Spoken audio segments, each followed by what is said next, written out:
उनकी हत्या कर दी सर दिल्ली में। आप में मेरा सर दिक्कत ये है हम लोगों की, अगर अब यहां नहीं बोलते हैं तो हमारे क्षेत्र के लोग कहते हैं कि बोलना चाहते हैं, यहां लड़ते हैं तो हम ऐसे दिखते जैसे हम सब भीख मांग रहे हो। एनसीआरबी का डेटा जो कहता है सर लाखों बच्चों पे, दलितों पे, पिछड़ों पे, आदिवासियों पे हत्याएं होती हैं सर, क्यों नहीं चर्चा होती इस हाउस में सर?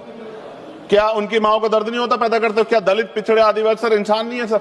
सर जयसलाल सरोज को सर जला के मार दिया, कफ्ताड़ की मां बेटी को सर अन्याय, और तरुण की हत्या कर दी सर दिल्ली में। आप में मेरा सर दिक्कत ये है हम लोगों की, अगर अब यहां नहीं बोलते हैं तो हमारे क्षेत्र के लोग कहते हैं कि बोलना चाहते हैं, यहां लड़ते हैं तो हम ऐसे दिखते जैसे हम सब भीख मांग रहे हो। अपमान का घूंट पीते हैं सर हम इस सेशन में कि हम अपनी बात को रख सके, और हम अपनी बात भी पूरी नहीं कर पाते सर, क्योंकि आप वहां से ऑर्डर कर देते हो कि खत्म करो खत्म खत्म। हमने तो आदरणीय होम मिनिस्टर बैठे उनसे आग्रह किया कि सर आप चैम्बर में चले जाओ थोड़ी देर, कम से कम हम लोग बोल लेंगे अपने लोगों के विषय के बारे में, क्योंकि जब से वो बैठे हैं जिस तरह के इनसिक्योर आप हो रहे हैं वो तो किसी छिपावा नहीं है, बिल्कुल नहीं छिपावा है। मैं तो आग्रह करूंगा आदरणीय गृह मंत्री जी थोड़ी देर बैठ जाए सर, तो हम लोग को बोलने का मौका मिल जाए। सर एक सेकंड, आप सबको समय मिल रहा है सर, आप बहुत, आपका सबसे ज्यादा आप चेक कर लो, सबसे ज्यादा आपका होता है सर।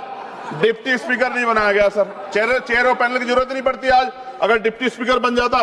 सर जब हम प्रोटेस्ट करते थे तो बहुत सारे आईबी के अधिकारी हमें वहां बाहर मिलते थे सर, आजकल हम उनको अंदर भी देख रहे हैं। क्या स्पीकर साहब को पता है इस बारे में?